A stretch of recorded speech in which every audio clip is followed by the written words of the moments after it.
जी मेरे भाई कहाँ से बात कर रहे हैं, क्या नाम है आपका? मैं शफीक बात कर रहा हूँ कराची से। जी शफीक भाई, कैसे हैं आप? ठीक हैं?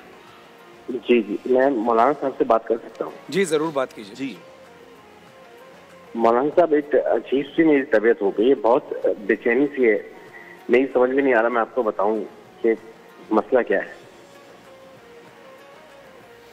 हेलो जी आप जी, बताएं, आप बताएंगे भाई तो इंशाल्लाह मौलाना साहब को वजीफा बता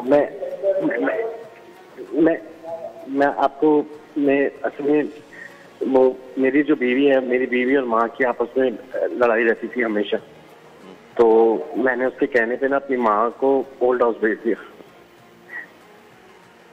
अब मैं चाहता हूँ कि मैं उससे माफी मांगू, लेकिन ऐसा हो नहीं रहा। आपने अपनी वालदा को ओल्ड होम भेज दिया है? तो मैं उससे माफी मांगू लेकिन अब हो नहीं रहा। मतलब वो माफी, वालदा माफी नहीं दे रही या क्या? क्या वालदा मर गई है मेरी। अल्लाह, इन्ना लिल्लाहि व इन्ना इलैहि राजिऊन। मेरे भाई मेरा बस नहीं चलता, मैं अपने आप को जी चाहता, मैं अपने आप को नोच लूं अपने नाखूनों से। यही समझ में नहीं आ रहा, ना मुझे नींद आ रही है, ना मुझे कुछ हो रहा है, मुझे सब पे गुस्सा आ रहा है। ये इतना अचानक है, मुझे समझ में नहीं आ रहा मैं करूं क्या। मैं माँ से माफी मांगू, मैं किससे माफी मांगू, मैं कैसे माफी मांगू।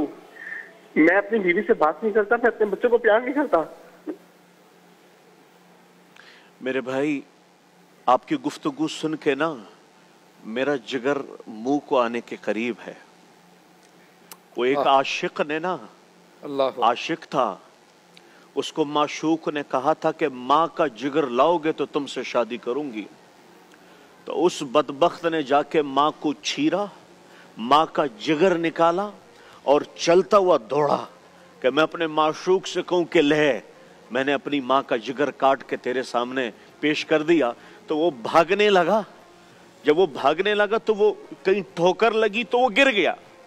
जैसे ही गिरा तो कलेजे से आवाज आई, शाला खैर होवे मेरा बच्चा। अल्लाह अकबर, अल्लाह अकबर। शाला खैर होवे मेरा बच्चा, जो लोमा पेट में रख खुद न खाए तुम्हें खिलाए, खुद न पिए तुम्हें पिलाए, खुद सर्दियों की रातों में खिड़की दरवाजों के करीब सोए, तुम्हें लिहाफ पहनाए, लोगों के घरों में बर्तन बाजे और तुम्हारा पेट पाला।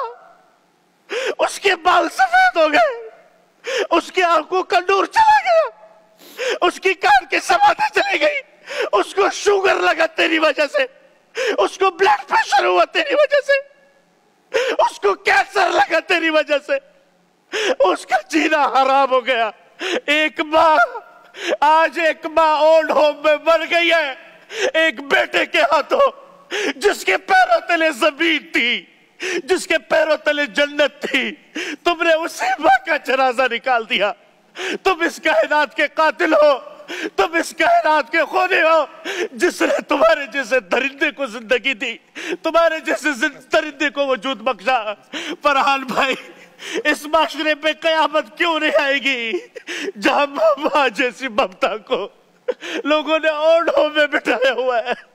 माँ जैसी ममता देख के भी ना देख रही हो तो मेरी आपसे गुजारिश है, उस अल्लाह से माफी मांगे, उसकी कब्र पे जाकर रोए कि माँ मैं तुझसे आज भीख मांगता हूँ। खुदा की कसम, तुम्हारी नमाजें मुंह पे मार दी जाएगी, तुम्हारे रोजे मुंह पे मार दिए जाएंगे, तुम्हारी दुआएं आसमानों तक भी नहीं उठेगी अगर तुमने ये माँ, ये तुम्हारे लिए जन्नत थी, ये माँ ये तुम्हारे लिए दुनिया व आखिरत का बेहतरीन सर चश्मा था।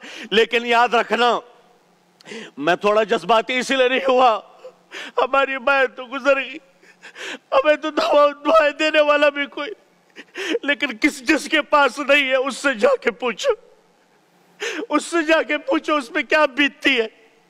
अरे बीवी अपनी जगह पर मुकद्दम है, माँ मुकद्दस है, माँ मुकद्दस है, उसके वमा तकल्लुमा ओफ भी नहीं करना।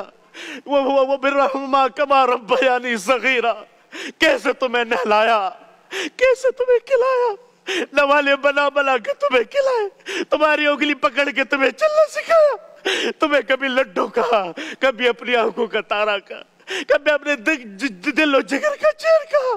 तुमने उसके साथ क्या किया, तुमने उसके साथ क्या खुदारा।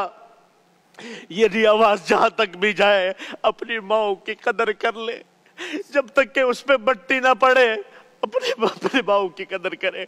अगर हमने अपनी माओ की कदर नहीं की, याद रखना आपसे पूछा गया कयामत कब आएगी, कहा जब माँ बाप का गिरबान पकड़ ले औलाद तो कयामत आ गई। आ गई ये कयामत। कौन सी निशानी है जो पूरी नहीं हुई? माँ बाप। माँ तो माँ होती है, जानवर भी अपने माँ से मोहब्बत करता है, हम तो इंसान है। फरहान भाई, किस तरह से मैं समझ सकता हूँ हम कहाँ जा रहे हैं, किधर गए, बस क्या कैफियत हमारी बनी। माँ फरहान भाई माँ जैसी हस्ती, और एक साहिल कह रहा है ओल्ड होम में छोड़ा और वो वहीं मर गई। बहैसियत में और आप एक बेटे के ऊपर सोचें, क्या उसको कब्र में क्या उसकी कब्र की कैफियत क्या होगी। बात ये है कि जो शफीक साहब ने कॉल की, काम तो शफीक साहब आपने एक ऐसा किया है कि जिसकी तलाफी तो नहीं, लेकिन अल्लाह तो माफ़ नहीं कर सकता। लेकिन हाँ, जहाँ हुकूकुल इबाद की बात है तो अल्लाह ये इरशाद फरमाता है कि तुमने अगर मेरी हक तलफी की तो मैं तो माफ़ कर दूंगा, लेकिन अगर किसी मखलूक की हक तलफी की तो जब तक वो माफ़ ना करे मैं माफ़ नहीं करूँगा। लेकिन बहरहाल आपको इस बात का पछतावा है, ये भी एक बड़ी बात है। लेकिन मैं आपको मतलब जो आप कह रहे हैं ना कि मैं अपने आप को मार लूँ और काट लूँ, ख़ुदकुशी जो है ना वो हराम है। आप एक और गलत काम करेंगे तो बात कोशिश ये करें कि अल्लाह की बारगाह में ये दुआ करें कि ए अल्लाह तू हर चीज़ पर कादिर है, मैं इस चीज़ पर नादिम हूँ, मेरी आवाज़ को मेरी माँ की रूह तक पहुँचा दे। और मैं यकीन के साथ कह रहा हूँ, माँ एक ऐसी हस्ती है कि वो फौरन मोम हो जाती है। अगर आपने अपनी माँ के साथ ये किया कि उसको ओल्ड हाउस में भेज दिया और आपकी माँ अब दुनिया में नहीं माफ़ी मांगने के लिए, तो अल्लाह की बारगाह में ये दुआ करते रहें, ए अल्लाह मेरी सदा को मेरी माँ की रूह तक पहुँचा दे। और मेरा ये यकीन है कि इंशाअल्लाह आपकी वालदा की रूह आपको माफ़ कर देगी अगर आप सिद्क़ के दिल से अमल करेंगे और आने वाली नस्ल तक ये तलकीन करेंगे। लेकिन जो लोग टेलीविज़न देख रहे हैं, जिनकी माएँ ज़िंदा हैं, अल्लाह का शुक्र अदा करें कि माँ बाप जैसी नेमत फिर नहीं आएगी। अपनी माँ बाप की कदर करें। एक मुख्तसर से वक्फे के बाद आते हैं, देखते रहिए प्यारा रमज़ान।